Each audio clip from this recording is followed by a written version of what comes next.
وعوي حاج إبراهيم عقال الله ونحرسته لحدنكي وحماشة كوريجي يضو هنتي قرنا أحمد علم الروبلة الله يقارن بريد وإلا مانتا هيا وحن حساكو بيسقاشنكي markii dawladii siyaad barnaamij ay ka baxday maalmaha kamid ah in loola yimiday in jiingada ama qoriga la qaato anigoo adeerkii iyo inama badan oo noo yimido war meeshii la ii dhiibay kale ila badbaadiya uu yiri oo nu tagnay anagoo 7 nina ragii kale Allah naxariisto way wala dhinteen nin baa ka sii nool maxamed jabxun baa la yiraahdaa waan u tagnay waan badbaadinay waxa maalintii dambe yimiday Naasir nin loo oran jiray oo yiri abti oo aynoo yiri aan ku shubano jiinka laydhka oo aan mid ka noqono dabadeed waxa soo galay oo halkii haddana soo galay labada digtoor ee maanta uga caansan gobolka Saciid Axmed Walhad iyo Qaws in badan bay sheerkii lagu ahaa waxa soo galay oo laba jiin keenay ina baabunaas maalintii annagoo hor joogsanay Allah naxariistay weyd horos ayaa yiri ina kaabtibaan u nahay meeshana waa meeshii bidid ilaa xilliga hor fadhiyay waa isaga qaranka de markuu qaran yimaado la wareegi jiinka hal la dhigo nootaayadii jeebkan ku haynaa waxa dhacday meesha in sifo sharciye gudidii qandaraasiyadu ay sifo sharciye boorama power bay la baxday maantana oo telesom sifo sharciye madaxweynaha iyo madaxweyne ku-xigeenka ayaa dalka u sareeya halka iyo barmadka iyo in hubka dhigista iyo bada saabka gudidii qandaraasyada ayaa sifo sharciya oo madaxweynuhu ku soo idmay in la xaraasho de ganacsatada dalka joogta ee dalka wax u qabanaysa ee bilicda dayarta ku soo meelaya lagu wareejay xabaalba ninkii horeeya ayaa horta lagu ridaa waxa kale oo jirta horumarintii beeraha maanta cid baa gacanta ku haysata cid baa iibisay maanta in carabka geerashka carabka loo yaqaano horumarintii beeraha ay ahayd wasaaradii beeraha ee horumarinta beeraha ay ahayd beerkii waa la garanayaa cid baa sifo sharciya u iibisay xukuumaduna marka kala yaaci baa la iibiyay meel ay ka soo noqotay waa la waayay sida darteed waxaan leeyahay waxyaabaha xanafta keenaya ee bulshada maanta xanafta dhex keenaya TV-yada ka arkayno horta anagu xanafa ahay xukuumaddu de sharcigeega cidii ay awalkii ay u magacawday madaxweynaha iyo madaxweyne ku-xigeenkuba sifihii sharciga ah inaan ka ganacsatada ka iibiyeen hal mariyo waa kow ganacsatada dambe ee ka daba imanaysa ee aniga hal igu waxyeelana anigu taasi waxaan leeyahay waa gobolka xanaf bay ku reebaysaa waayo 3-4 meelood ee maalintii horeysay la yiri hebel iyo hebel iyo hebel baa laga iibinayaa waa barmadka warshadii laydhka waa xafiiskii bada saabka hubka dhigista saddexdii nin ee awalkii la sheegay waan la yaabanahay waxa mid bedelay ee labadii kalena halkoogii mariyeen horta wax lala yar yaabo waxaan leeyahay bilaadanka in la isku tixgeliyo wuxuu sharcigeenu dhigayaa sharciga qaranku wuxuu dhigayaa in qofka loo tixgeliyo muddada dheer waxa uu isagu qacanta ku soo hayay ee uu ku soo hayay in isaga loo tixgeliyo daadir sharciga run ahaantii waxaan leenahay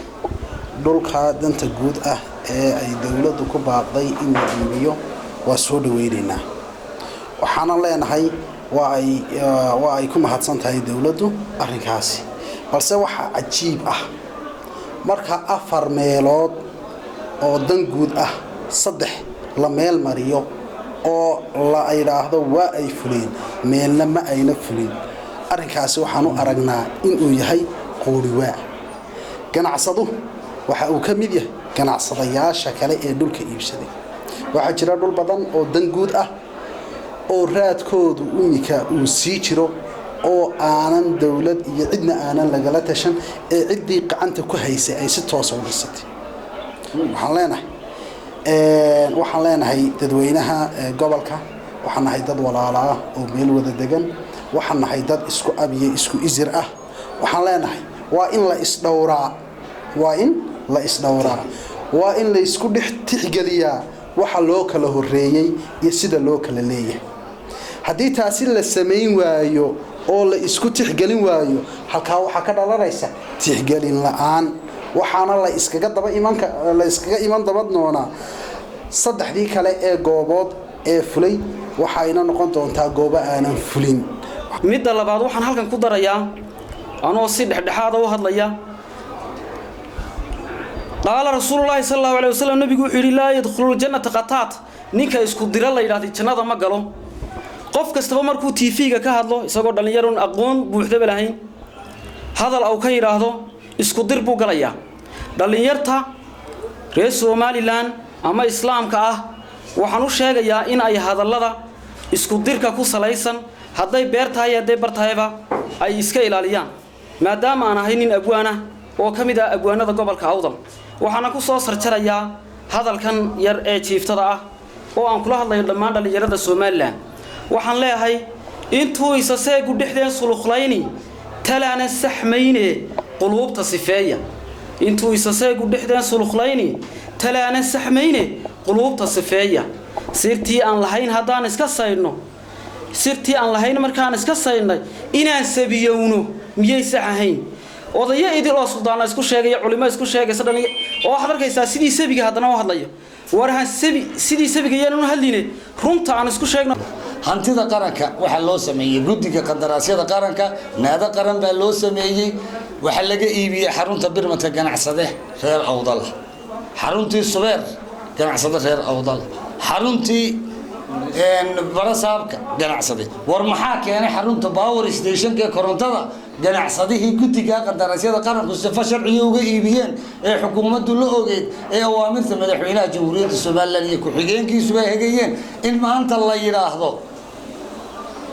ganacsada kala laga daba keenay ku qabso ku qadimaysid maaha meesha constitution dawladeed baa yaala waxa la yiri waxayga iska leh waxaagana kula leh rag baa ku kala tagay inta haddaan kaga taga arrinkaasi dhalinyarada TV-yada ka hadlaysa waxaan leeyahay qasdigaygu horta ma ahayn inaanu jawaabo ma ahayn marse hadday ka fursami weyday oo bulshada xanaf la kala dhex dhigay waxaan leeyahay war walaalayaalow inteena badan wada dhalashada naga dhaxaysa laga yaaba dalka iyo dadkuba inay naga dhaxayn xaajadaad wadaani waa taa kowdii aniguna waxaan leeyahay nimankii guculada ordayo waad yarayn doontaan guculada haddaynu isku nimaado war walaalow tolnimo wax ka sareeya ma jira war dhalinyaradu waa xoog isbedelkeena war horumarka aynu ka shaqeyno oo maanta maadaama xoog ummadda aynu nahay magaaladeena caafimaadka qashinka bilicdeeda wadooyinka maanta inagu waxaynu hayn kii ka hor iman lahaa wadooyinka la boobayo waa tii la leeyahay la degayo كارفولدي أما ما تقعنا أرجوين كي مقعد لجوه ريجي لها بابورته إسكوزية أفرت هذا ويدورنا هو حكون يعني أقوياء كي سياسيين قبل هذا قلبيتك رنهانتي وحول بوحويان وحلي وحوي إرج أما وحوي وحلا ونقضة أما وحوي وحلا ضوا فريستا أما وحوي institution إياه وحويان كلا ضمبين اعتماده وحوي waxaan maanta aan halkan u fadhinaa waxa weeye waxyaabaha bariyahan dambe ku soo kordhaya waxa TV-yadii barihii bulshada waxa weeye keenayana waxa weeye bulshada kala qaybinteeda inaan waxa weeye wax ka nidhaahno run ahaantii hantida qaranku waa hanti maguuraana waa hanti dadka iyo dalkuba wada leeyahay waa hanti waxa weeyaan cidda marka xukuumadda haysa iyo waxa weeyaan dalka talada u haysaay ay mas'uul ka tahay ay xukuumad marka ku wareejiso sida waxa weeyaan caalamka ku aragnay aanu adduunyada kale iyo dawladaha kale aynu ku wadaagno Somaliland hadaan soo noqdo waxa weeye hantidan qaranku waa hanti ilaa 60kii ahayd waa hanti ilaa waqtigaas waxa weeyaan ay dawlad ku wareejinaysay wayna dhacdaa in xukuumaddu hadba waxa weeyaan wixii markaa danta dalka iyo dadkaba ugu jirtaa inay waxa weeyaan ay tiraahdo waxaasi dalka iyo dadkaba danba ugu jirta waxa weey sidii waxa weeyaan markaa ay u fulinaysana ayadu mas'uul ka tahay laakiinse waxaan halkan ka cadaynaynaa dhalinyarada iyo odayaasha run ahaantii ana sharciga iyo constitutionka wadanku ama waxa weeyaan aynan ay moodayaan inay waxa weey Bermuda ku dhex nool yihiin inay wadan ayna ku dhex noolayn run ahaantii taa waanu ka digaynaa